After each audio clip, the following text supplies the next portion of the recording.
Breathing in diesel exhaust fumes is like walking into a fire without a mask. Over time, those toxins lead to cancer. Protect yourself with MagnaGrip, the easiest, most reliable exhaust removal system that features a true 100% seal to eliminate diesel exhaust fumes. To get free grant assistance, visit magnagrip.com.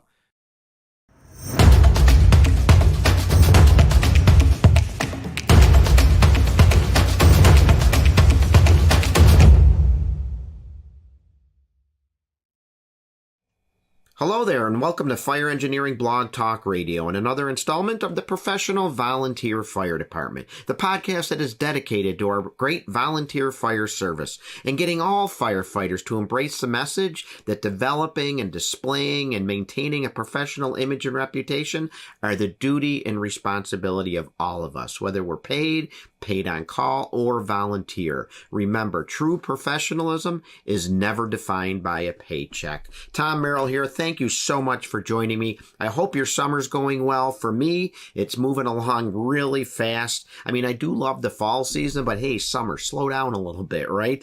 I really am not in a looking forward to it coming to an end because I've been enjoying every minute of it. A lot of family time, some vacation time, a lot of pool time, still working at the fire alarm office. It's been a busy, crazy, but very enjoyable summer for me and my family, and I hope it's going well for you as well. And as much as I don't want summer to come to an end, as we head toward fall and then the end of the year, I kind of am looking forward to 2024 because that means FDIC would be right around the corner, right? It's inching closer, and I am happy to announce, I'm proud, I'm humbled, that extremely honored as well that I've been asked to come back and present again at FDIC 2024. I'll be doing a 4-hour professional volunteer fire department workshop, and I hope you can join me. It's scheduled for the Monday, I believe that's April 15th, from 8 a.m. till noon. I'm just truly honored to be there. I'm excited because you know how fired up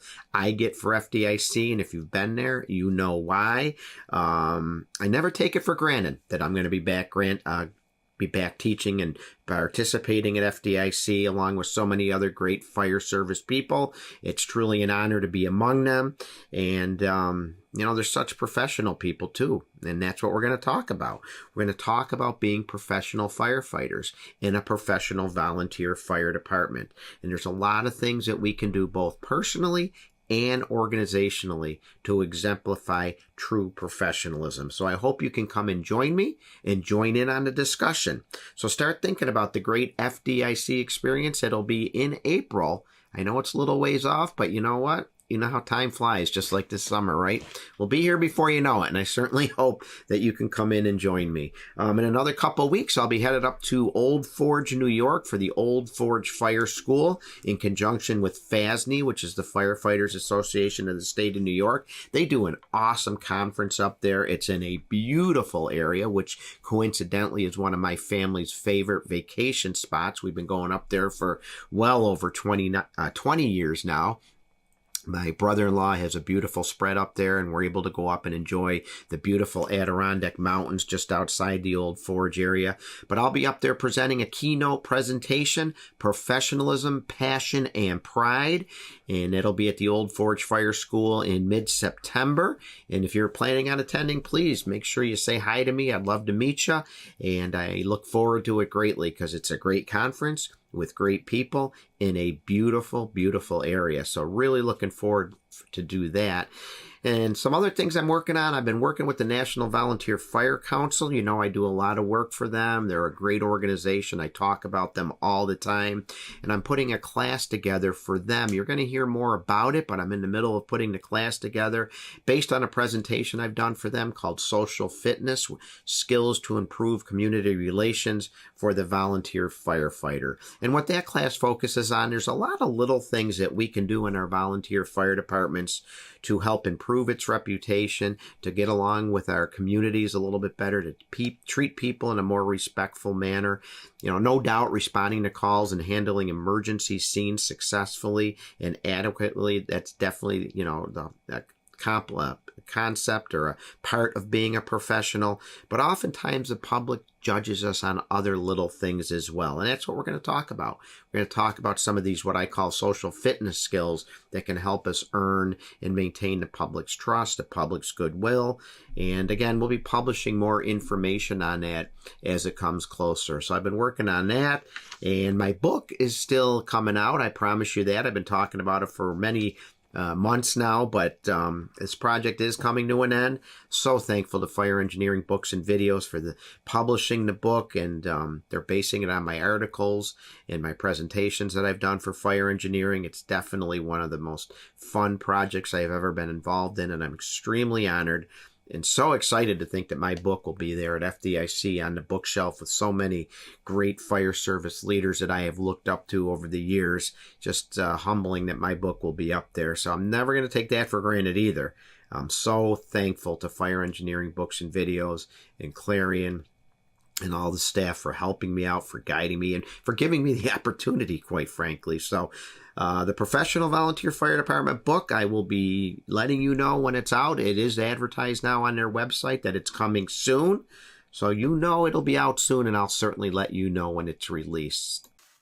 So on this episode, we're going to move in a different direction from where we have been on the last 3 podcasts. And if you remember, we spent the previous 3 podcasts talking all things engine company operations with subject matter expert Jeff Shoup, retired out of the Cleveland Fire Department, and he offered so much great information and provided so many tricks to the trade when it comes to getting water on the fire quickly. But tonight we're going to shift gears a little bit. We're going to talk about something that, quite honestly, many in our profession don't often talk about. They don't like to talk about it. They don't like to acknowledge that it is a very real problem that exists in our ranks. And that exists even if you're career or volunteer or paid on call.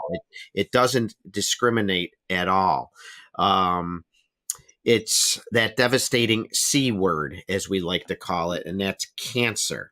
And almost daily, you can find a story about a brother or a sister who passed away from job-related cancer. It's very real. We must recognize that. Quite honestly, it sucks, but it's something we must deal with.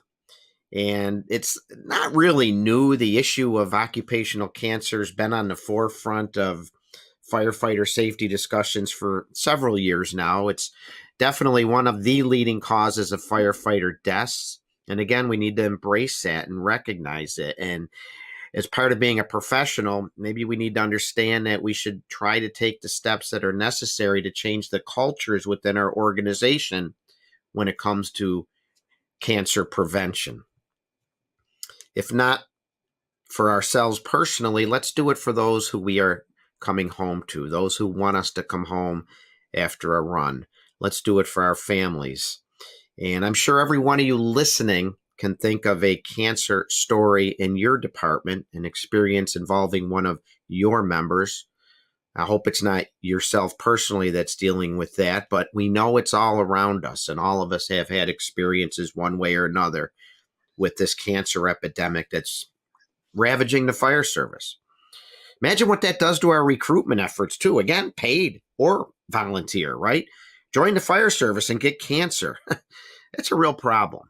But that's why I think as professionals, it's important to not just acknowledge it, but to take the steps that are necessary to mitigate this risk in our firehouse, to show our membership how much we care about them, and show how we're being proactive in our efforts to reduce the cancer risk, and to show how we value health and wellness programs, and to take the steps necessary to protect our brothers and sisters. And fortunately, there are things we can do.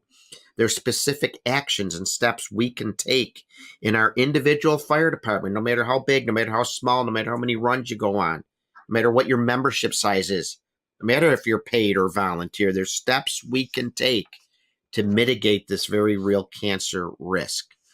And just a few months ago, I happened to be sitting down to do my daily fire department reading, and we should all be reading and staying on top of things going on in the fire service. I try to do it daily, and came across an article just recently that really impressed me, and it was involving a department's efforts at reducing the cancer exposure in their department. it really caught my eye. It impressed me with the steps being taken in this department. So I reached out to the chief and the president, and I asked them to join me on the show here to talk about what they've done back home in their home to limit their members' carcinogen exposure. Now, it's not always easy. They face some tremendous obstacles. But one thing you've heard me talk about before is any project, any endeavor we take that's worth its salt requires us sometimes to really continue marching forward and overcome these obstacles. And this is a very real lesson in how they did that as well. They didn't throw their hands up and just say, well, we met this obstacle, we can't get around it, we just got to move on to something else. Let's talk about maybe changing the soda machine in the firehouse or something. No, they continued on with their efforts, and it's quite successful, and it's something to be talked about. So I'm very excited to invite these two members on and welcome them onto the show and talk about one department's efforts to curb a worldwide issue. So I'm pleased to welcome Chief Tom Bell and their president, Rick Steele, from the Greensburg Volunteer Fire Department in the great state of Pennsylvania. Gentlemen, thank you for joining me on the podcast. Thank you. Thanks for having us. Absolutely. And Chief, I'll start with you. If you wouldn't mind, tell us a little bit about your volunteer fire department in Greensburg. I know it's a pretty busy department, and you've got a lot going on there. Yeah, there's no doubt about it. Our department, it basically made up about 297 active volunteer firemen. Say that again, 297? 297. Yeah, most volunteer departments have like 20. Exactly. We're very fortunate with the people that we have. There's no doubt about it. And we keep getting some new blood in, not what we would like to, but at least we're getting a few, here and there, still showing some interest. We have 5 engine companies, 1 truck company in the city of Greensburg. Also have 3 rescues, a dive team, and a bloodhound team. We average about 2,000 calls a year. That's been probably the last few years, 2,000, a little over 2,000, but still sticking right there at that 2,000. Average comes to 5-6 calls a day, 5.5 calls a day. There's some days that we go with nothing, and then there's some days it seems like every half hour something's coming in. There's no doubt about it, between ambulance assists and burnt food calls and false alarms and public service details. We for our little knit community here, we're definitely a busy company. 100% volunteer? Yeah, 100% volunteer. Yes, there's everybody's a volunteer. That's a busy department. Oh, there's no doubt about it. But it's we go about 4 or 5 square mile in here in the city of Greensburg. And 18, I think I want to say 14 to 18,000 is population, somewhere around there, for our city. It's run by a council, of course, of council for mayor. We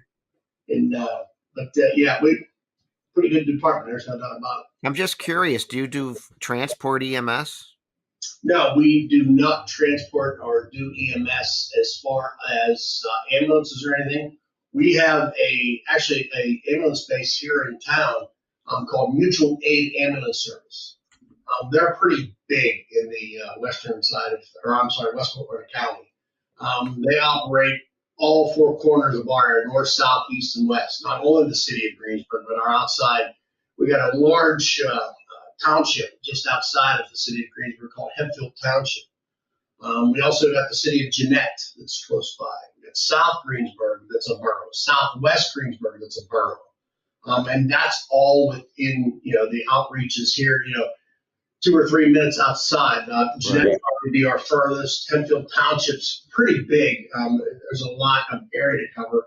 But we got a large percentage of our calls that we do assists in the Hempfield Township area because the city sits right in between, used to be a large mall complex, east and west. The West Mall closed years ago. They built a Walmart center out there with restaurants and Home Depot and a Lowe's and everything. It's just a huge shopping district right outside of the city of Greensburg. That's on the west side. Now we shift gears to the east side, which our number 7 engine sits on the east side.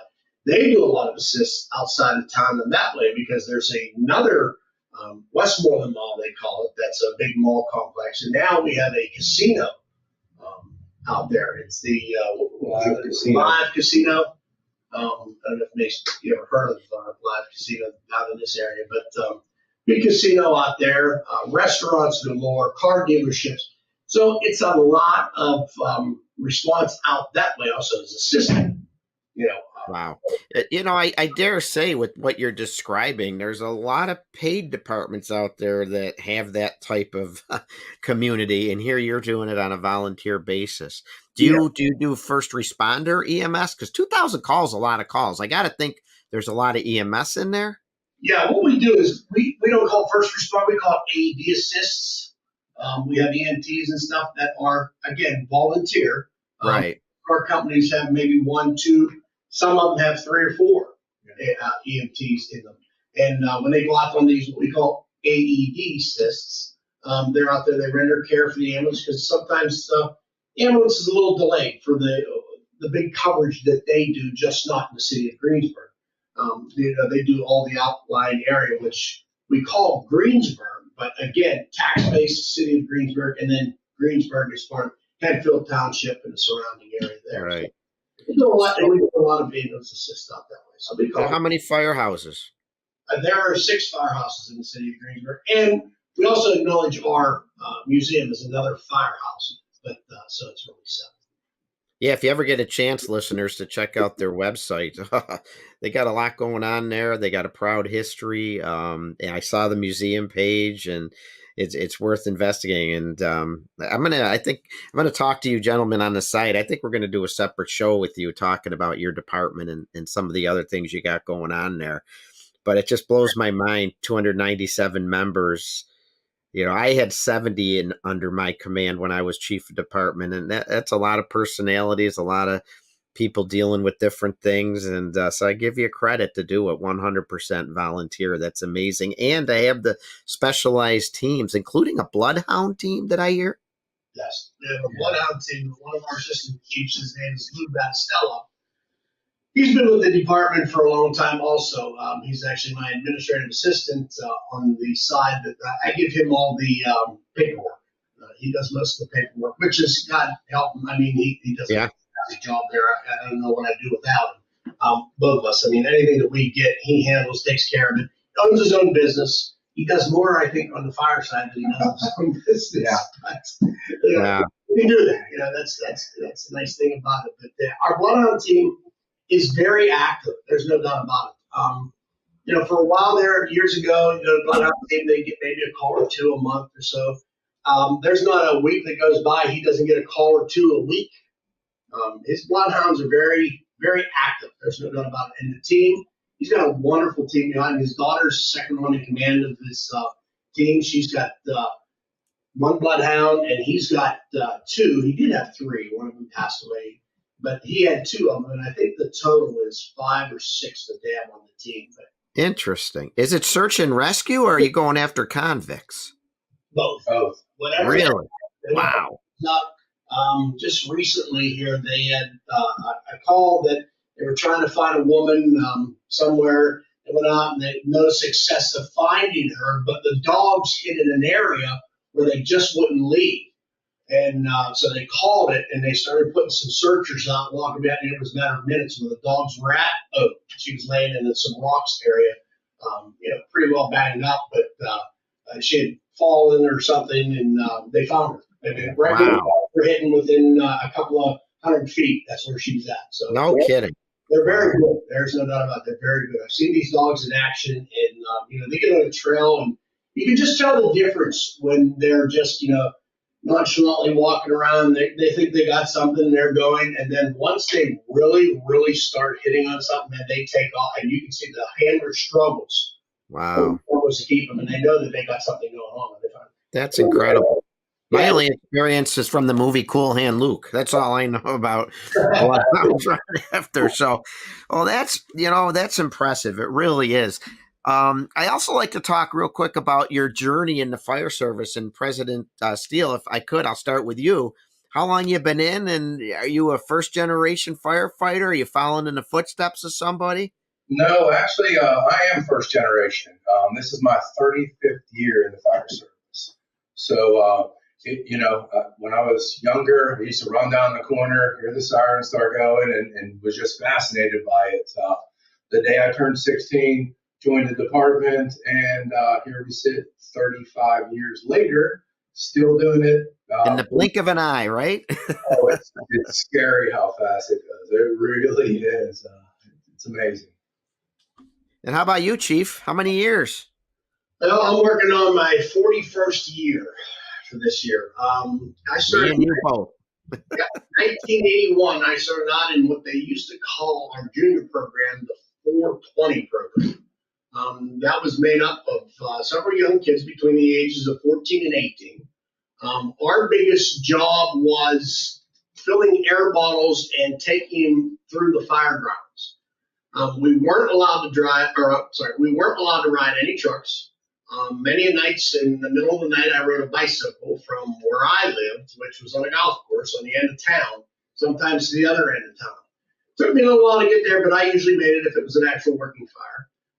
We ran air balls. The fireman would come out, hey, I need an air ball. The 420 member would be right there, change his air bottle out, take it, give him another one. We take it back to the air truck, and our other guys were just sitting there. The older guys, 16, 17-year-olds, were the ones that used to run the air truck because you had to earn your stripes to get up and run the air truck. Other than that, you were the grunt that ran, half a block to get air balls, bring back the air truck, because Airbus was always way far away from the fire scene. So running back and forth. So that's what we did there. But that was in 1981. I spent 37 years as a fireman. In 1985, I became a fireman, full-fledged fireman. And just a quick note, the night that I got blessed into the fire department, I had my first working house fire. First night, we just got done with the meeting, started to go upstairs. I was putting my sleeping bag on my bunk and getting ready to in for the night, and boom, we got tapped out for a house fire. Wow. Welcome to the fire service. Exactly. It's run right into it right off the beginning. I spent 4 years as a junior, 37 years as a fireman, and now 7 years as the fire chief here in the city of Greensburg. And did I read you succeeded a chief that was in office for like 60 years or so? Is that true? 63 years. As the chief. Yeah, as the chief. He came right out of the Army, Marines. Oh, don't get that wrong. He came right out of the Marines, and he was fire chief from then until 2016 when I took over, and he passed away in 2018. Wow. But that guy was a legend, and I could sit here for 2 hours and tell you the stories about that gentleman that I've seen from when I was a little kid, growing up at the golf course. Him and my dad were really good friends. My dad worked for the city of Greensburg, and Hutch being the chief of the Greensburg, so there was a lot of intermingling.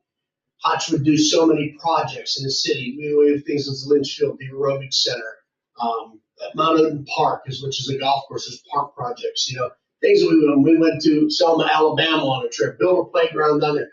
And my dad was worked on the golf course, but there was things that he was involved in. He had the backhoe, he had the equipment. Hutch would say, "Okay, I need a ditch dug here. We need something downtown." And our aerobic center that we have, that he was the king that designed the aerobic center, brought that forth, and that's where we now use as our workout facility and training facility, basically, where we send our guys. We give them free memberships there to go and stay in shape. We beg them to stay in shape. Not everybody does it, but we have a large majority that takes advantage of that, working out. But again, he was just a great man. There was no doubt about it. Well, like I said, I think I would like to talk to you about, maybe do another show someday about your department and some of the accomplishments and storied history. And tell you, it must be something in the water, because I know Pennsylvania certainly has its challenges, as all the states do, when it comes to the volunteer fire service. But I did a show last year, maybe 2 years ago now, another Pennsylvania department that I become good friends with, the Limerick Fire Department near Philadelphia. I was out there did my professional volunteer presentation at their, they hosted the state convention a couple of years ago and met some great firefighters out there. And they've accomplished some fantastic programs as well and got so much done. And they're nothing less than professional, as I can tell your organization is. So, Pennsylvania, for all the challenges, you guys got some great departments out there doing some great things. Kudos to you. Where exactly is Greensburg in the state, like relationship wise to some of the big cities like Philly or Pittsburgh or any of those? Whereabouts are you? We're located in the southwest corner of Pennsylvania, Westmoreland County. We're approximately 20 miles from the city of Pittsburgh. So, we sit 20 miles southeast of Pittsburgh. Okay. So about 5 hours away from Philadelphia. So we're tucked right down there in southwestern Pennsylvania. Well, my brother-in-law just moved to Pittsburgh, so when we visit him, maybe I'll have to look you gentlemen up. It's always open. You have our contacts. Feel free. You ever want to come see what we do here, you're more than welcome. That's awesome. And you guys, in addition to running the fire department, again, because we talk to people of all different makeups in their departments, that you have real paying jobs aside from the fire department, right? Chief, I believe you're director of public works, right? So yeah. This is not like a paid position to be the chief. You got to support your family and yourself in other ways, right, gentlemen? Yep, that's correct. There's no doubt about it. Wow. I've just a little background is I started with the city of Greensburg when I was about 15 years old. Again, I said I worked on a golf course with my dad being the superintendent there. And I used to hand water greens and stuff at night. When all the golfers would go home, I would come out on the golf course and turn sprinklers on, and that was my job for the next couple of years. In 1988, showing my age. In 1988, I became a full-time employee at the golf course for the city of Greensburg. City of Greensburg, of course, owns the golf course, and still today owns the golf course. But that's when I started my career with the city of Greensburg as a hourly employee. And then in 1997, my dad retired, and that was my schooling background, was the golf course superintendent. And so I had taken over in 1997 at the golf course, and I spent 20 years there up until 2016. In 2016, I was brought into the public works division because between the stint of the golf course and becoming the superintendent there, I had 6 years stint here in the public works as an hourly employee. So I was equipment operator. And so I kind of earned the stripes, kind of learned the job back then. And then 2016, with the retirement of the gentleman that was here, I took up that position in history since.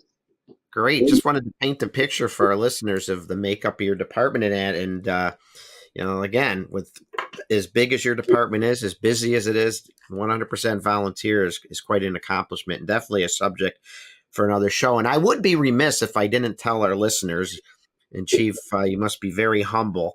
I believe you got a big award coming up in another week or so, right? The International Association of Fire Chiefs has chosen you as their Chief of the Year, and it's the first time it's ever been awarded to a volunteer fire chief.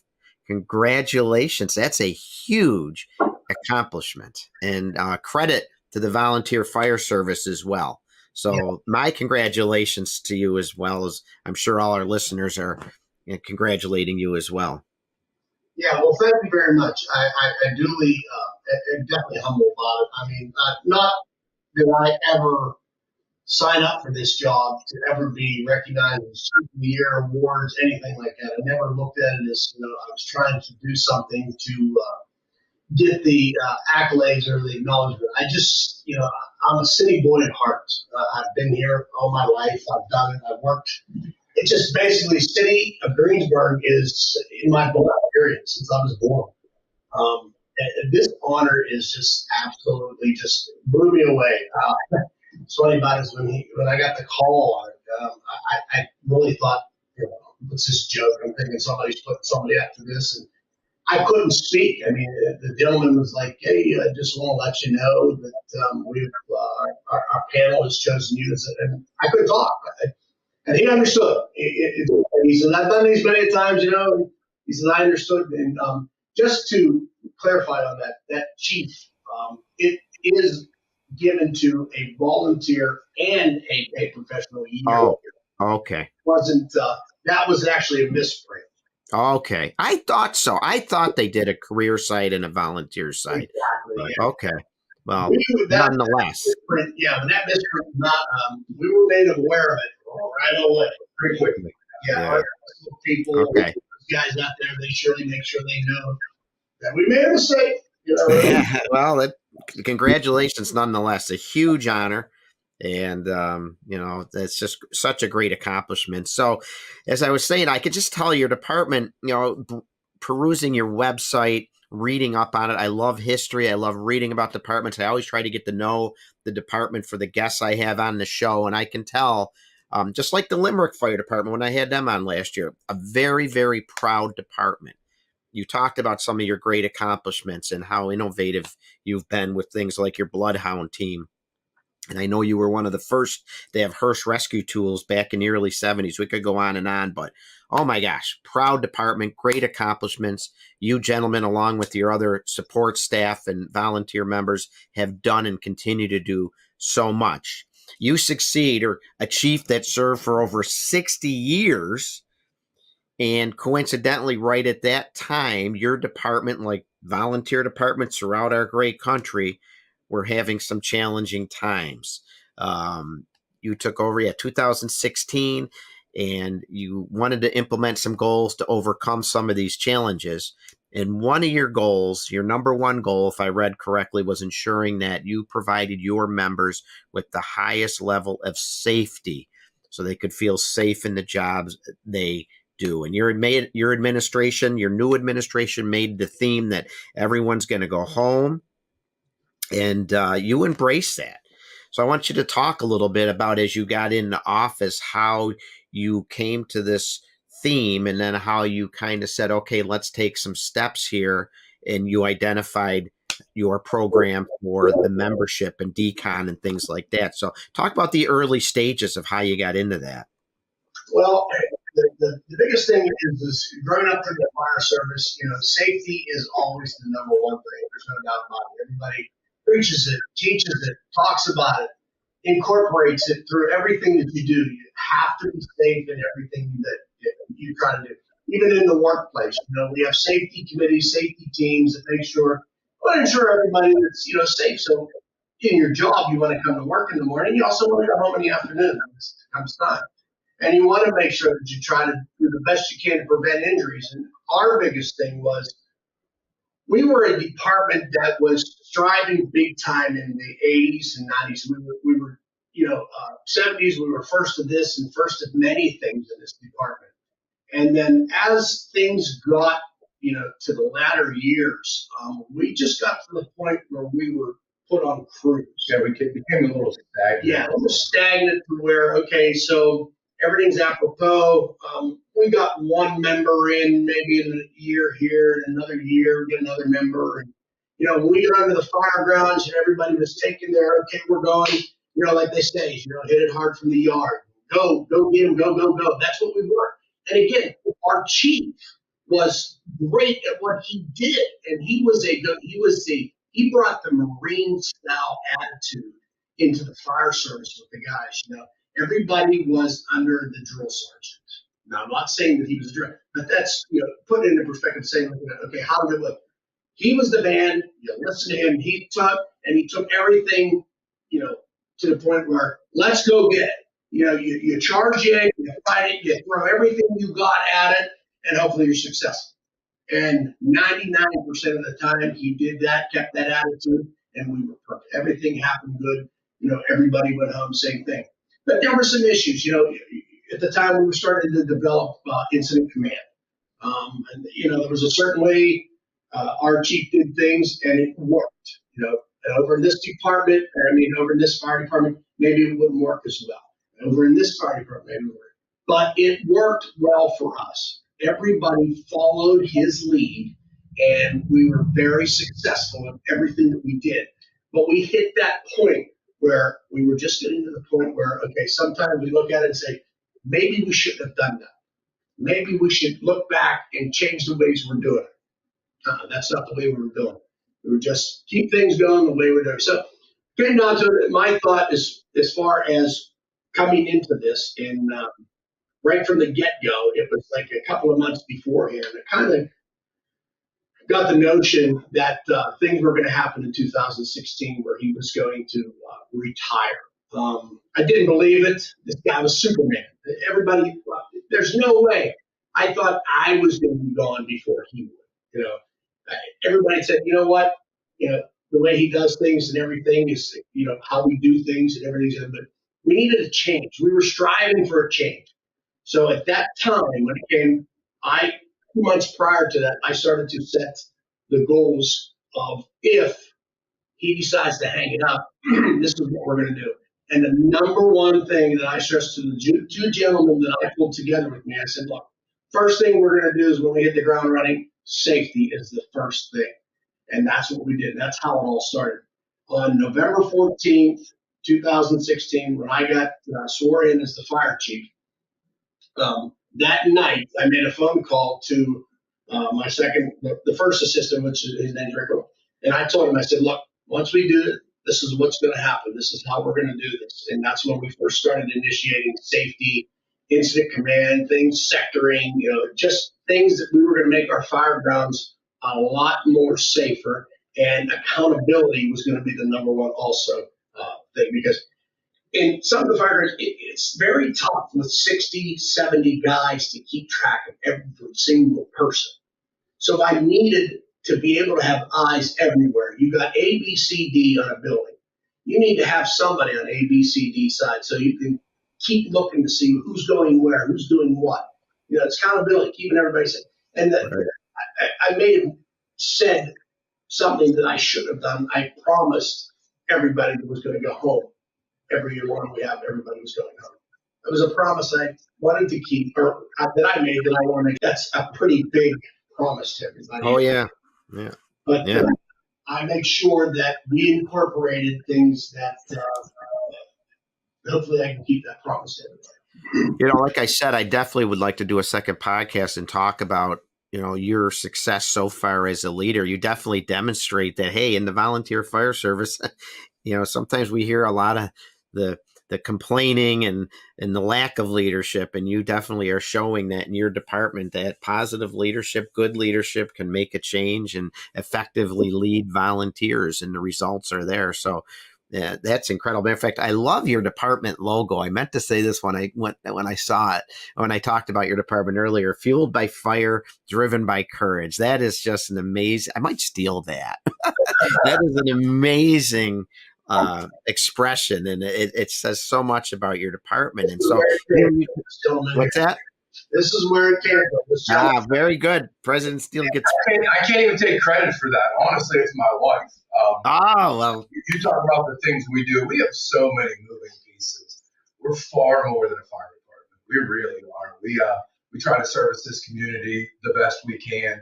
We have so many other outreach programs. We do Christmas meals and Thanksgiving meals, and we've tried to develop a brand that we can generate revenue by our T-shirts and our logos, so that we can do more programs to give back to the community. So, we are far more than just a volunteer fire department that just every time the bell rings, we're going. We're out, 7 days a week in 5 different directions on so much more than just fire calls. Wow. And as part of your safety initiative and everybody going home, you identified this cancer risk that I talked about earlier. We all know that when homes burn today, they're giving off a multitude of carcinogens, and much more than in years past. We know that cancer has become a leading cause of firefighter deaths. And as I said, it doesn't differentiate between paid firefighters and volunteer firefighters. I said everybody's got a cancer story. In my town alone, back a few years ago, we lost 3 of my close friends from 3 different fire departments, 3 past fire chiefs. One actually was still the chief of his department in like a 14-month period. Mike Morris, chief of East Amherst Fire Department, we lost him in 2014. Mark Heim, past chief of North Amherst Fire Department, died in September of 2015, and we lost William Radar Riley in 2015, or 2016. from the Main Transit Fire Department. And I say these names because I fall back on the old proverb, as long as we speak their names, they're never forgotten. But I also say it so we remember the gentlemen, the firefighters that they were, but also that they passed away from this terrible cancer epidemic. 3 different cancers, highly, funky type cancers that can't really be explained. So it hit home with me, and I'm sure it hits home with all our listeners. It hit home with you. So you were determined to put this at the top of your list, implement a cancer prevention program in your department, recognizing that will definitely help members go home. And as I said, this wasn't easy. This was a multiple year process. It's still going on. You outlined it in the article I read, what was the name of that? Small town fire department's attempt to curb a worldwide issue. Right there, it identifies to our listeners, hey, if you got a big department, small department, a lot of members, not a lot of members, good funding, poor funding, you can still implement these steps. But I was really impressed at your perseverance through, some of the obstacles. And that's how life is, listeners, right? You've got to persevere. If you have something you believe in, meet obstacles, the easy thing is throw your hands up. Well, that didn't work. Forget it. We'll move on to something else. They didn't do that in Greensburg at all. So if you could launch in a little bit about the 3 steps you took implementing this program, why you did it. We'll talk about some of the obstacles. And I know your first step was to outfit the engines with a decon. But if you want to talk about that or what led up to it, go ahead and either one of you. So first of all, we've all been doing this long enough to see the swing that, 25, 30 years ago, you wanted to be right beside the guy with the dirtiest gear because the guy was getting the badge of honor. Exactly right. We all look at that guy's gear. He got a black helmet and his yellow coat's black and burnt and all that stuff. We've shifted and done a complete 180 on that. That guy now is ostracized by, hey, take your gear, break it down, take it to the laundromat and have it laundered. So we've seen that shift in thinking. And, we've also been doing this long enough that we're building a foundation for our younger members. We like to see them get into these good habits of, hey, you come out of a fire, you're going to one of the engines, whichever the chief designates as a decon engine, you're going to get gross decon that engine. And the whole thing started out basically with a hose and a scrub brush and some plumbing parts that we found around the station and a shower head. And, instead of just taking a booster line and spraying them down, we had this little shower set up that, you could put on different engines, zip tie it on, whatever. And we still carry that. That's actually on all our frontline apparatus. We actually, working through the process, came up with something that works. So now every engine is standard. That's one of the other things he didn't mention. Through the years, we had 5 engine companies that operated as 5 separate engine companies. You'd need something off of this truck, you didn't know where it was. You'd have to find somebody. Now, through his team's work, they standardize all the engines. So if you need the decon and it's not your engine, hey, this is here. You can go here to find this. So we set up gross decon, and that was really the first step in the process, getting gross decon at the scene. And that was easy. That was a couple bucks, some parts, some scrub brushes, some 5-gallon buckets, a couple different types of detergents we worked through so that we were safely doing this. We weren't breaking down, some of the chemicals that fire protect the gear, things like that. So that was. And if I could ask, there's some commercial ones available. I know. Did you went to a hardware store and an auto parts store? Did you put your own together? Yeah, that's how it all started. I mean, it literally was, we found some fittings in the firehouse and we went across the street to the hardware store and, ended up going out to get a shower head and things like that. And we went and got a scrub brush. And yeah, it all started literally just by, crude configuration. Trial and error. Yeah, it morphed into, something that worked for us. We're like, okay, so now we can standardize this and gave each company in the department their own shower head and bucket and scrub brush and things like that. You wanted the members washed off right at the scene. Yeah, and that was a very difficult thing to do because in the cold temperatures and oh, I wasn't in that much. Well, I didn't get too close, and it was a thing of like we don't care. You need to get over there and do decon. I understand it's cold out. I understand that maybe it's too windy and all this other, but it needs to be done. That's our first step, and then after that's finished, if it was to the point where it was very bad, where they had come out, I've seen guys that come out with that. Blown in insulation on them. They've got it in their teeth. They've got it all over. We wash it down. Get that suit off. Put it in the garbage bag. Get it in the apparatus. Wear it somewhere so it's out of the way. Put it in the bag so we can get that to the laundromat as soon as possible. We don't want you riding around in an apparatus for the next half hour or standing here with all that crap on you. Once we get it washed off, I want you that suit to get off. And that was probably the toughest thing is trying to get the guys to continue to do it.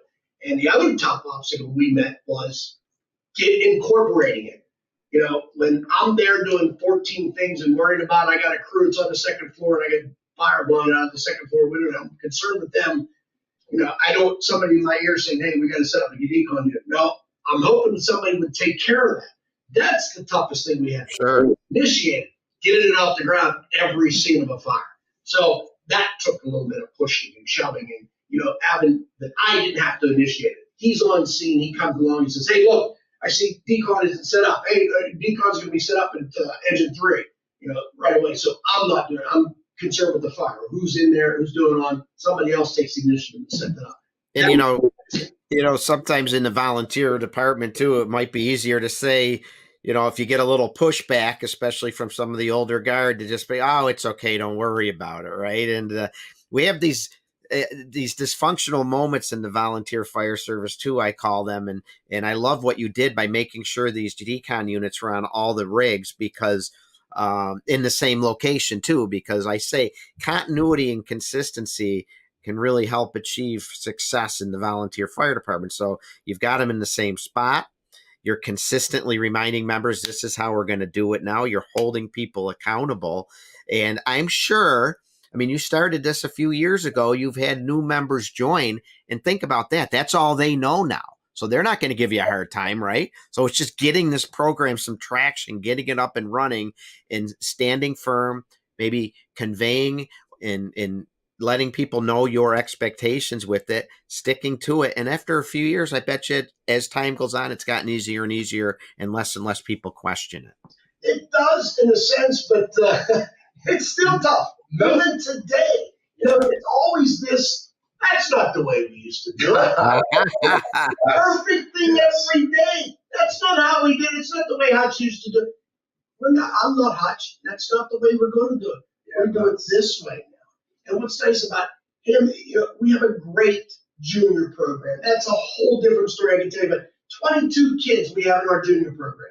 Wow. Itself, even just today, a couple hours ago, just finished up their last Wednesday drill. When they were out of school, every Wednesday, these kids get together. He takes them down to our drill tower facility, and he works these kids every Wednesday for, 2 hours? Something like that? 2 hours, yeah.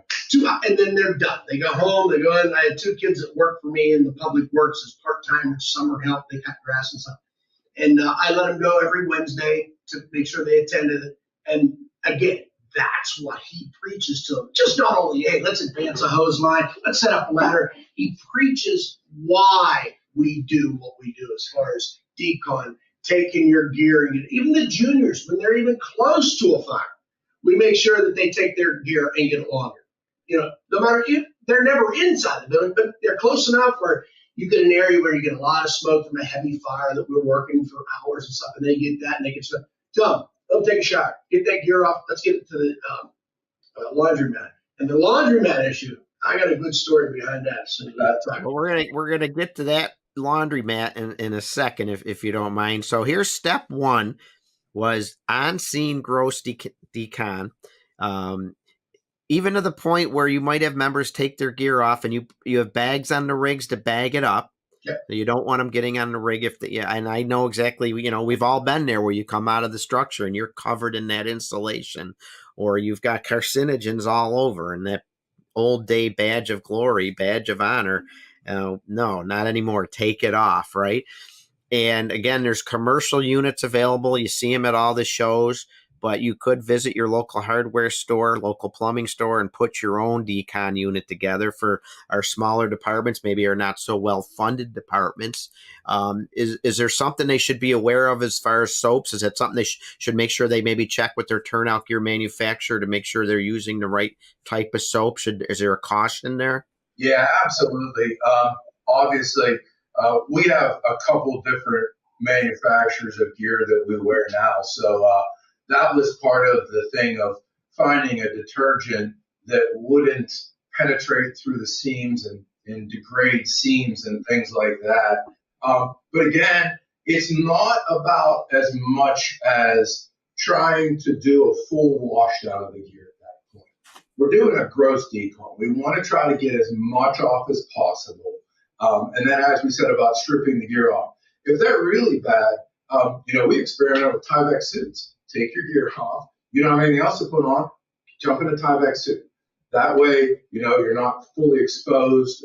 You're not, you're in your street clothes or whatever. But it takes that and it just separates it. We had 40 trucks on scene. We came up with a bag system, a tag system, things like that. That we get it, we isolate it, and then from there, that takes us to step 2 in the process, which is actually a commercial laundry. Right. And you're taking care of your members, and I got to think deep down inside, every member truly appreciates that, even though they're saying, old Hutch wouldn't have done this in honor of your 63-year chief Hutchinson. Hutchinson, was it? Yeah. Hutchinson. And he passed away? Yeah. So as long as we say their names, they're never forgotten. So here's to you, Hutch, you call them, right? Hutch, here you go, Hutch. We're thinking of you, brother. We'll never forget it, because I guarantee he hears it at least every other day of, like we related earlier. We never did it that way before. Hutch didn't do it that way. So again, that's part of the change. Right. And I tell you this, folks, right? If without getting too emotional here, you think of those firefighters who passed away from cancer. You think of firefighters right now who are battling cancer, and I guarantee they'd all be thinking or saying, well, I wish I knew this back then. I wish we were taking those steps when I was a younger firefighter. Maybe they're not even so young and they've got this cancer, right? When I was new in the profession, right? So, think of that. And you're to be commended for step 1 there, gross on-scene decon, which does take us to step 2, which is laundering this gear, taking it a step further. And you said, okay, now we need an extractor. That's quite a story there. And, I know cost was a factor, and take us through that process. Well, I laugh about it because how we stepped on this, I almost got into a strong, very strong argument in a meeting. We have 2 boards. We have our Relief Association board, and we have what we call our Board of Control. The Relief Association, of course, I'm sure you're familiar with, is an entity that we have that we get money from what do they call it, the Florida Fire Insurance throughout the state of Pennsylvania, and we get that money is allocated. Of course, we have a team of firemen that are on a board, our Relief Association, that control that. And basically what we use that money for is safety. We make sure that we equip our guys with proper fire gear and stuff, helmets, gloves, turnout gear, washing machines, extractors, things like that. Anything that we look at as safety, we make sure, or we can utilize funds from the Relief Association. But I can remember what we were talking about, and we were pushing this and initiated the laundering side of it, our plan that we were going to do. And we had one of our gentlemen that came to the meeting and said, okay, this is great, this is one. He was a safety guy from the company he worked for, non-fire related. He said, what you need to do is you need to get these extractors. We need to put one in each station. We need to put a dryer in each station. He's going on, and I said, whoa, wait a minute. I said, you know what these things cost? And he goes, yeah, I know what they cost, but you still got to have it. You're going to take care of one way of your members. I said, well, I understand that, but it would be easier is if we had somewhere to go and take. You'll never get. We went back and forth for half an hour. We got to the point where Gentleman didn't talk to me for a few months. And we were back and forth, and he said, you'll never find somebody that's going to do that. There's too much responsibility behind it, taking them apart and doing this. And, you're talking about the carcinogens. And, what about the influence? I mean, it was a long I drove in. So from that moment there, when I left there, I was going to make it my goal that I was going to find this place to do exactly what we're doing. Because I'll show you. I'll show you. I'll tell you what, I went to a gentleman here that's in the city that's called the New Way Laundry. And I said to him, hey, I popped him with this idea, told him what we're trying to do. We want a method of trying to prevent cancer with our firemen. And, we need this way because we knew that no matter what, we could put the best washers and dryers in the fire halls, which we already had washers and dryers in most of them, not extractors, just regular home washers and dryers, because at the time it wasn't talked about that temperature and doing this and everything. So they had washers, but who was going to go after 3 hours spent in a house fire at 4 o'clock in the morning and sit from 4 o'clock to whenever, tear their bunker suit, put it in the washer and dryer, take it out, let it extract dry, put it all back together and take it home? No one.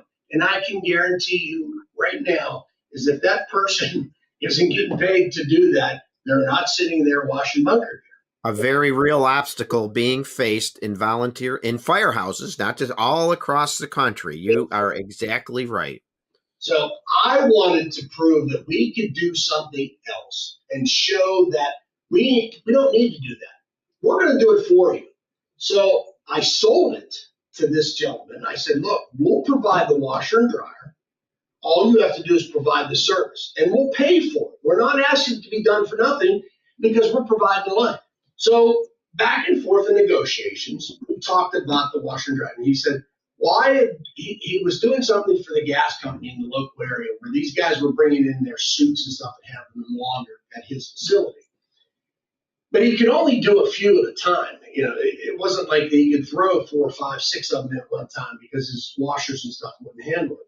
So he said, if I can utilize that also at the same time by doing your bunker suits and everything, he said, I think we can come up with a good deal. So, bango, there's when we wound up launching this program where he was going to take the bunker suits, we drop them off, train his employees from Globe. We had Globe come in and say, hey, look, this is the procedures, how things have to be done, how you need to do it to protect yourself, to protect your employees, and all that good stuff. So he had trained 2 of his employees to do it and himself, went through it, took these, and it's been history since. After a working fire in the city of Greensburg, our people take their bunker gear, whether it's 6, 12, 18, 20 bunker suits, take them up. He has a special drop-off area for them. They're all bagged in garbage bags, tagged with their names and everything on it. He takes them apart, his employees take them apart, and he washes and cleans them, and then calls me the next day. Within 24 hours. 24 hours. Some days, if they get them there early enough in the morning, I'll get a call in the evening to have some of them picked up. Wow. It's a great turnaround and very minimal cost for us.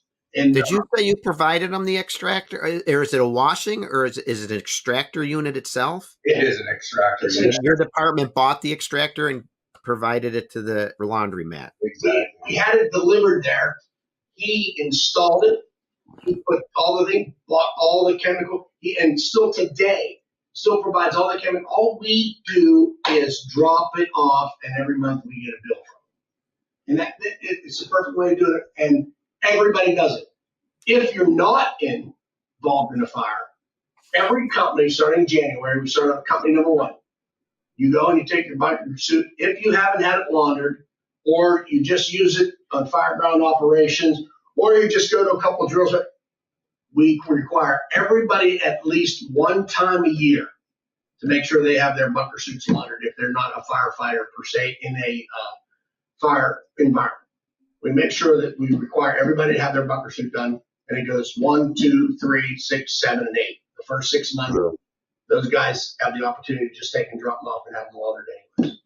So you provide the machine, you provided the cleaning agents, you pay a fee, and this local laundromat partnered with you. And Globe came in, that's your turnout gear manufacturer. They had no problem coming in and working with the laundromat? They came in and did that and explained how everything worked and how to take it apart and put it back together? Yeah, the gentleman that we had was very familiar with fire service and everything. He was I think it was a maintenance man for one of the big nursing homes here in the city, well, outside of city in Hemphill Township. And he was very familiar with the fire service, and I told him the glove manufacturer. He took care of that. He put it all on him. We didn't do anything. It was just like, wow.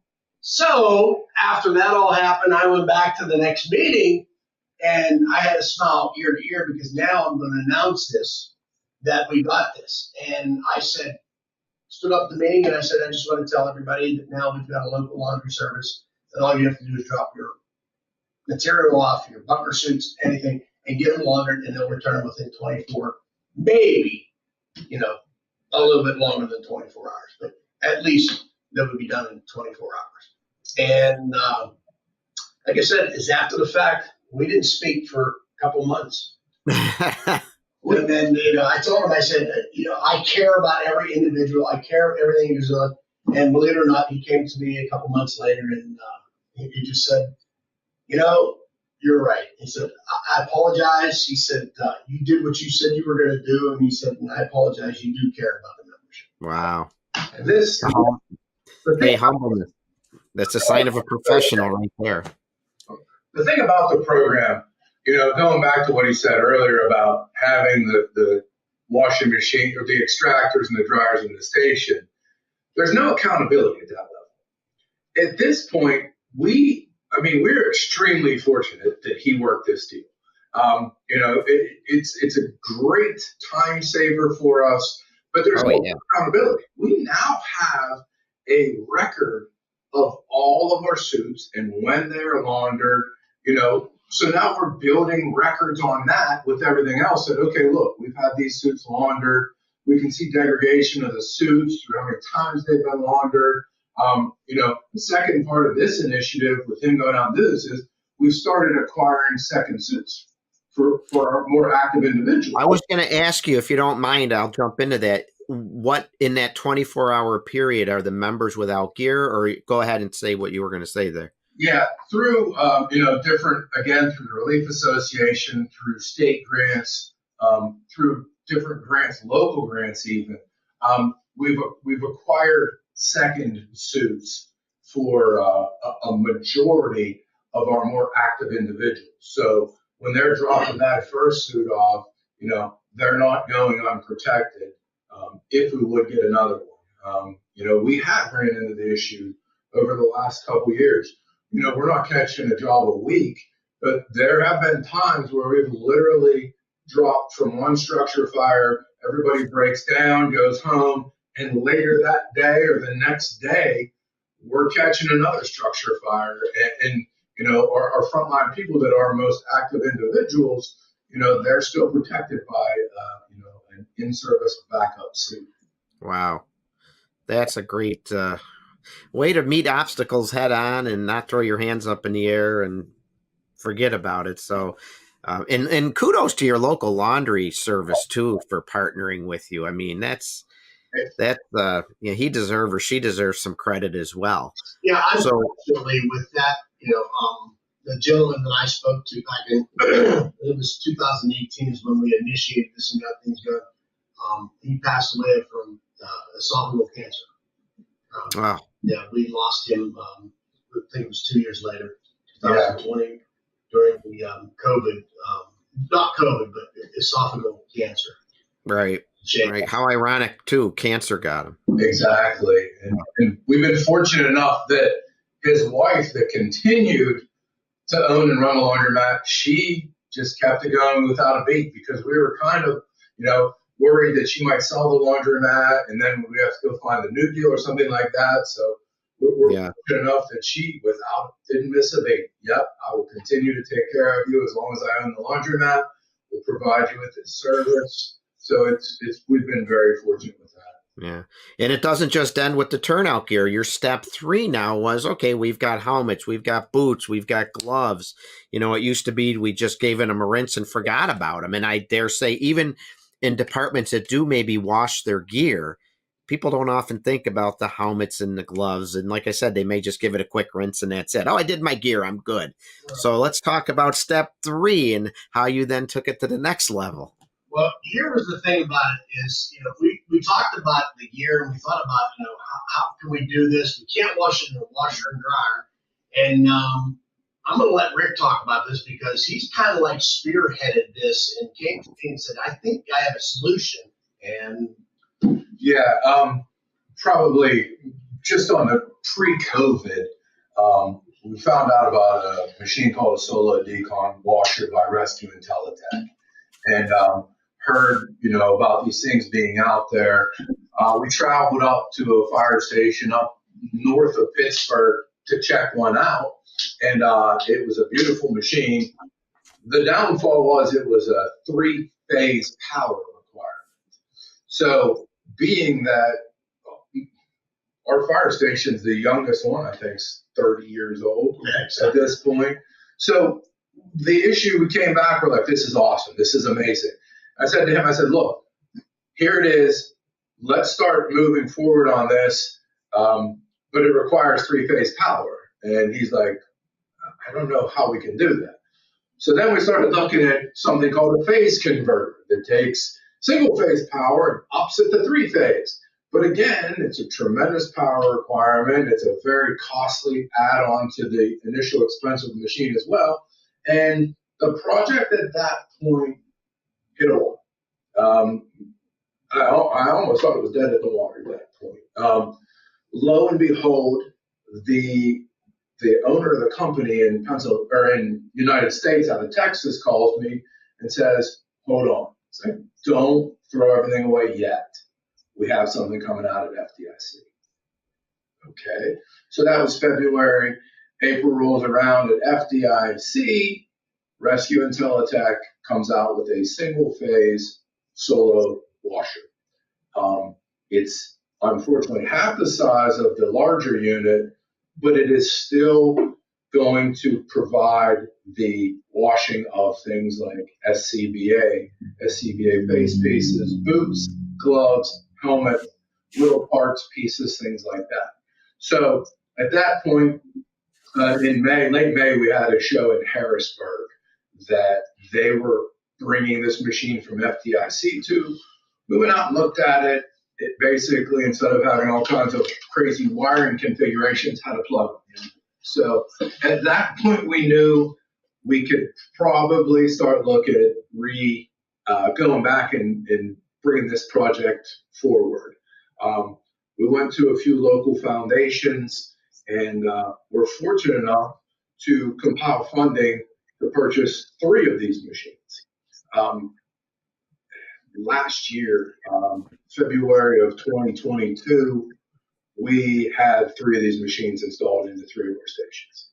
So,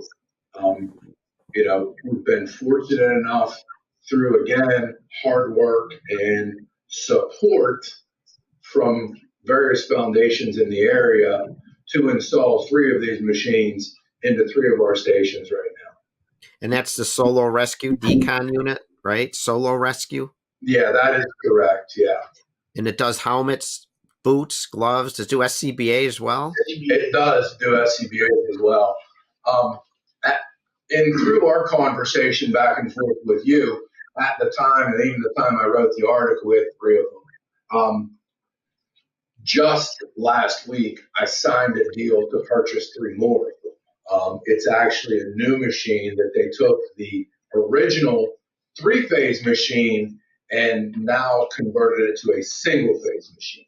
So it's a bigger machine? Exactly right. It's a bigger machine that will do basically double the capacity of what the smaller machine would do. So we signed a deal to purchase 3 more of those. And again, going out, beating the pavement, getting the funding from various foundations throughout Western Pennsylvania to do this.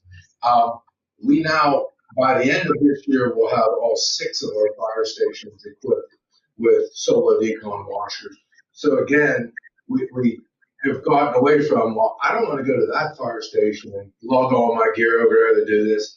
Basically, come back from a fire and it's right in your own station. So Yeah. we're trying to make this as easy as possible for all of our members as well. I could hear one of my members already saying, well, if I got to wash my helmet, then you got to give me a second helmet. I guess it's going to be out of service for that. How long does it take to put a unit like a helmet or gloves and that through the washing cycle? It's really quick. Does it? The SCBAs take the longest at 12 minutes, but there's special cycles. And it's not like you have to turn dials. Everything's preset. You literally put the SCBAs in, close the door, hit the button, and it does everything for you. So it pre-measures the detergent, it runs it through the entire cycle, it does everything. At the end of the cycle, it dings, you open the door, pull it out. Now, the thing that it doesn't do is it doesn't dry the equipment. It's not a washer and dryer, it merely is a washer. So there are some issues, the straps are going to be damp and things like that. To pair up with these machines, we actually went out and they were just delivered today. We purchased ski boot dryers. So we have, when they wash their gloves and their helmet and their boots, we have, beside the Solo Decon washers, a machine where they put their gloves, they put their boots, they put their helmet on, they hit a button, and within 2 hours, come back, all the stuff is dry. So it's now ready to go back into service. Another obstacle you overcame. Again, easy to say, well, that ain't going to work, but you guys really put your... How about the turnout gear? How does that get dried? Does the laundromat have dryer proper? Because don't you got to be careful with how you're drying it? There's some that say don't dry it, let it air dry. Is that an issue? Yeah, the equipment actually goes into what they call it's like an air cabinet, and they're able to put 4 or 5. We do 3. She likes to do 3 at a time. Put those 3 in there, shut the doors, and it dries. Now it's not like a real high heat temperature or anything like that. I'm not exactly sure what the temperatures, but it does dry, and that's when we get them, they're ready to put on and go to work. So they get dry, and it's the same way with this. Go back to the solar washers and dryers. I'll be honest. I told them, you're crazy. You know what's going to cost to put 3-phase in some of these fires? We had 2 fire halls out of 6. Try to run a new line and everything and make things 3-phase instead of single phase. It was just cost prohibitive for us to do it. And I know there are grants and things like that, but yeah. No, we're not going to do this. We can't do it. But again, like you say, we didn't stop. He didn't stop. He never said, "Look, the Energizer running." He just keeps going and going and going and going. And then he came back to me and said, "Hey, guess what? They're coming out with a single-phase machine," and I was so glad to hear that. And I said, "That's fine. We'll go from there." And I think it's important to remind the listeners, so many, including my own department, we still rinse the boots off. We rinse our gloves off. And I can smell it right now. When you're rinsing your gloves or boots or whatever, you can just smell the carcinogens, can't you? All the soot and everything, it's going into your nostrils. I think it's important to remember, folks, is you're doing a good job, if nothing else, by rinsing it off, but you're getting that on your skin, you're absorbing it. It's another cancer danger.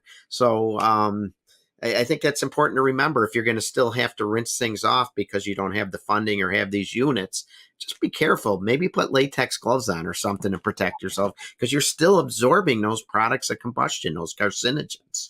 One of the things about the helmets is we've never worn helmets. I mean, you might have, but still, that was a badge of courage. That is the closest direct contact to your skin through absorption. You have that dirty helmet with those carcinogens wrapping around, going right into the sweatband of the helmet. They're getting absorbed directly into your skin. So, I mean, that's a huge thing that's missed. And we're not better than anybody else. We've never done this for years, but we are now. And I think you put right in your article that one look at the dirty water coming out of that machine just showed you what a great job it was doing. Yeah. Even after just taking those guys cleaning after the fires, you take them, spray them off and everything. Even after, just taking it right up and start putting that machine and watching that dirty water, that's totally, you think to yourself, oh my God.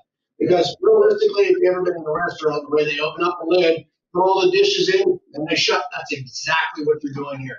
Has that big whirly bird on it, set it in there, and it just goes to town. Does a great job. Wow, fantastic.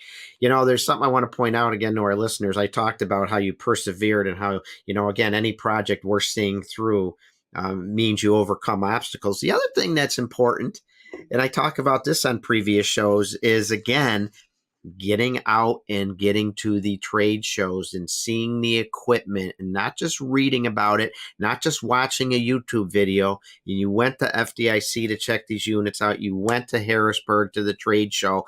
As professionals, as often as possible, understand sometimes funding and your own personal schedule interferes, but we need to recognize and we need to encourage newer members coming in just how important it is to go out and see this equipment firsthand and learn about the trends in the fire service. And again, the side benefit is the networking and meeting of the brothers and sisters that are out there. So we're hitting on all cylinders there in so many ways. And I thank you so much for pointing all that stuff out. Yeah, it is important. And, seeing this stuff in action, like you said, you can watch it on YouTube and you can see different videos and things like that. But seeing this machine in action, like he said, we had a bunch of guys standing around, veterans of the service. They've been here forever. That guy said, go pull any pack you want off your truck. Bring it over. I'm going to put it in and wash it. So they went over and got one. It looked very clean. I mean, and they put it in there when that cycle was done, and you saw that grayish black water, and that was the selling point right there. They're like, okay, we see now what we're missing. And like you said about earlier, the gloves and the helmets, those are things that we very rarely wash. Now we're enacting that into our program moving forward. That again, hey, you guys, these are in your stations. You have to. Now, how about the silent question that I know listeners are asking? How much have you spent? How much is cost going to be an obstacle for? I understand the gross decon unit, we can get by probably with, the hardware store parts and things like that. But purchasing extractors is not cheap. And you purchased it and provided it to the laundromat. And what about these other decon units, the solo decon unit? Are we going to have some issues with cost? Are there grants available? Actually, I know that I just got an email the other day for that exact unit that there's grants available for it. So walk us through that. Did you have to do some creative budgeting? We had to do a lot of creative budgeting. We're very fortunate. We put in some groundwork. Our department has $0 invested. I say that proudly because we've gone out and we've approached multiple agencies for years to acquire the funding. They're not cheap. They're $32,000 a piece.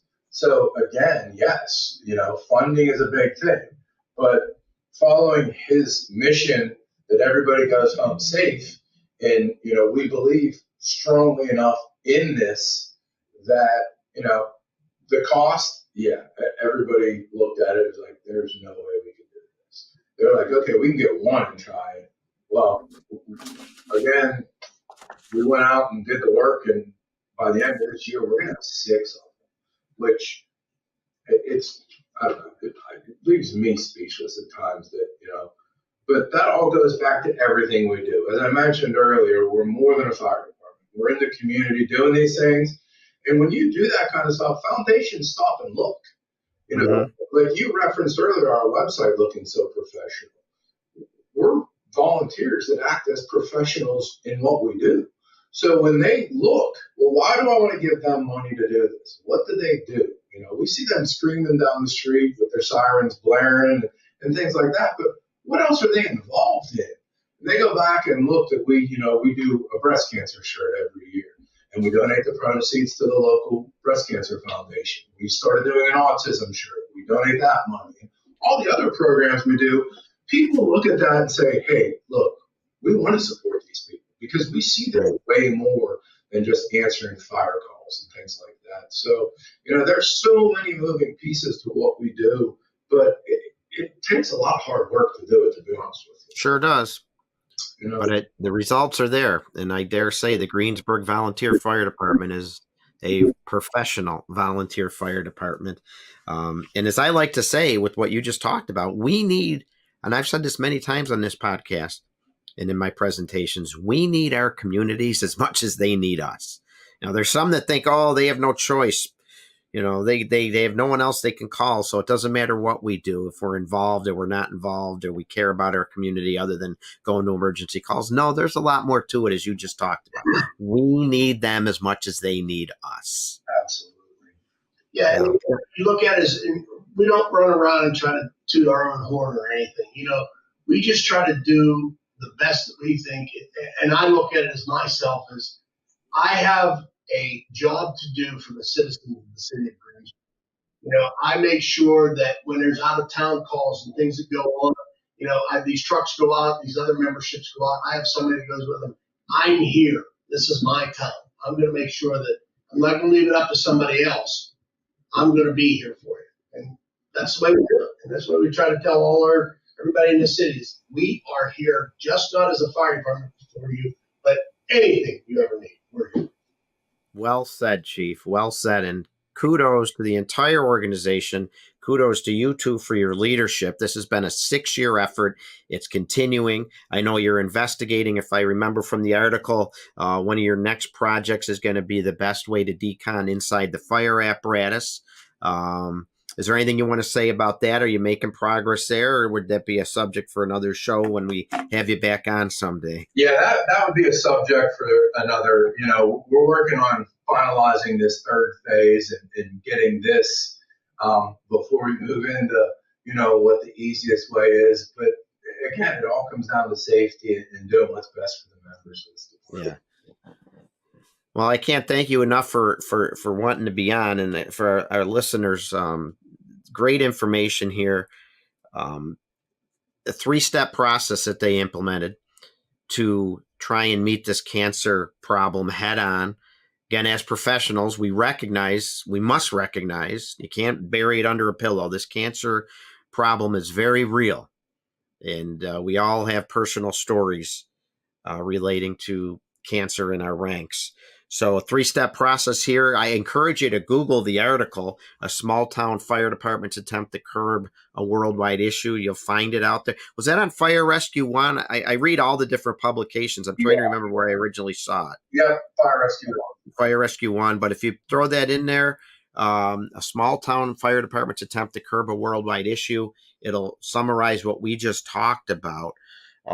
Those 3 very important steps: the gross decon on scene, the laundering of the gear, and then the laundering of the other equipment as well.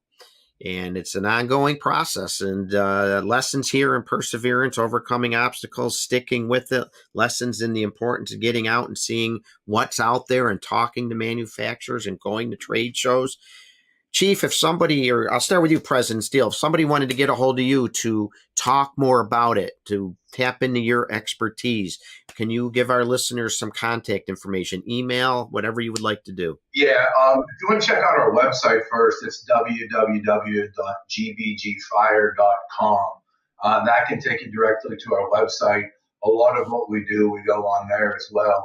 My personal email address for anybody that has any questions or would like any more information is Greensburg, GREENSBURG 794 at Comcast.net.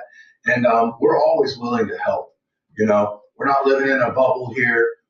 We're more than happy to share the information and the knowledge we've gained through this process. And if it could help somebody out down the road, we're more than willing to jump on board and help them out. Excellent. Thank you so much. And Chief of the Year, Volunteer Fire Chief of the Year, Tom, would you, Chief Bell, be willing to let our listeners know if they want to get a hold of you regarding, maybe there's chiefs out there that want to tap into your expertise, not just in this phase, but also the other things you've done to establish expectations, change a culture, move in a new direction. How can they get a hold of you? Sure. Again, back to our website. We have contact information on there. My email address is on there. They can contact us anytime. And if they don't, or if they can't find our website, it's tbell@Greensburg, GREENSBURG, PA.org. And I'll answer emails 24/7. There's no doubt about that. That's my work, my fire profession, everything, email. So excellent. And, just as a reminder to our listeners too, these 3 steps are just in their 4-step deconning the units, just a few of the steps you can take back home. There's a lot of information out there. If you don't have it on your bookshelf or on your desktop, on your computer, download the Lavender Ribbon Report, which was a joint effort through the National Volunteer Fire Council and the International Association of Fire Chiefs. It outlines 11 best practices that you can implement to help reduce the cancer risk in your volunteer fire, in your firehouse, paid or volunteer. It need not matter. A lot of other things that could be talked about, from not just washing the gear and washing your hoods, but showering after incidents, the importance of annual physicals, document exposures. So again, that's the Lavender Ribbon Report. I encourage people to download that. And gentlemen, is there any last tidbits of information or anything else you want to say before we sign off? First of all, I'd just like to thank you for giving us the forum to get our little story out to everybody else. We appreciate that, and recognizing us for what we've done. And hopefully, somebody learns something or has a question, or we can help somebody else progress forward with, hopefully reducing any exposure to carcinogens they face in the future. And I'd just like to say, first of all, thank you for definitely saying this and putting us here and being able to talk about our story. And if I could tell anybody anything, the biggest success is not just the chief of Greensburg. It's the chief of Greensburg and his staff that I handpicked and put together. I could not have done this without this gentleman sitting next to me big time. He don't like to take it. He don't like to hear me, but he's the one that goes out and gets these grants, spends the time looking. He has went to the shows. I mean, he has come back to me and said, hey, this is what I found. What do you want to do? We've initiated, put it all together. Ideas here. He goes out and does what he needs to do because he can do it. He has the time. The other guys, all of them. This was a joint effort by a complete team. Yeah, that's probably the biggest thing. You see our faces sitting here. We are not the Greensburg Volunteer Fire Department. We are 2 members of a much larger team that has gone through. We didn't do, this isn't the Tom Bell and Rick Steele show. It's the Greensburg Volunteer Fire Department and the membership that have worked together. He established a very strong team right from the start that has done a lot of the work on this. It's not just he and I. Right, that's the big thing. Takes them out. Takes an army.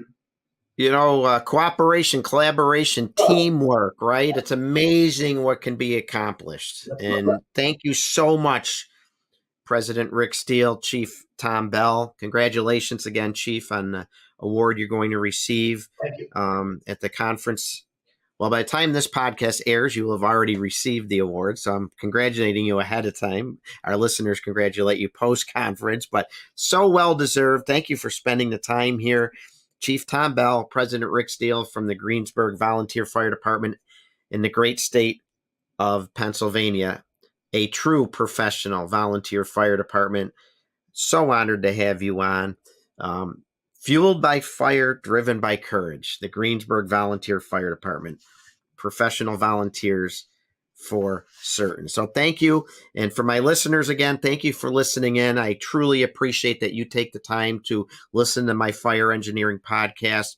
Again, please check out my Facebook page, the professionalvolunteerfiredepartment.com. I have all sorts of information on there. Also, my website, the professionalvolunteerfiredepartment.com. My Facebook page is the Professional Volunteer Fire Department. Please check it out. I have links to various articles. Maybe I'll put the link to your article on there, gentlemen, as well. And if anyone would, I also have a YouTube channel, the Professional Volunteer Fire Department. All sorts of ways to get a hold of me. Anything I can do to help, please reach out to me at tamerrill63@AOL.com. Yes, I always laugh. My kids make fun of me. I still have AOL, but my next show will be Tuesday, September 26th. So thank you again for listening in. Please stay safe. And remember, folks, true professionalism is never defined by a paycheck, as so well demonstrated by the Greensburg Volunteer Fire Department. In your residence are owed professional service delivered by professional firefighters representing a professional organization. Take care. Thanks.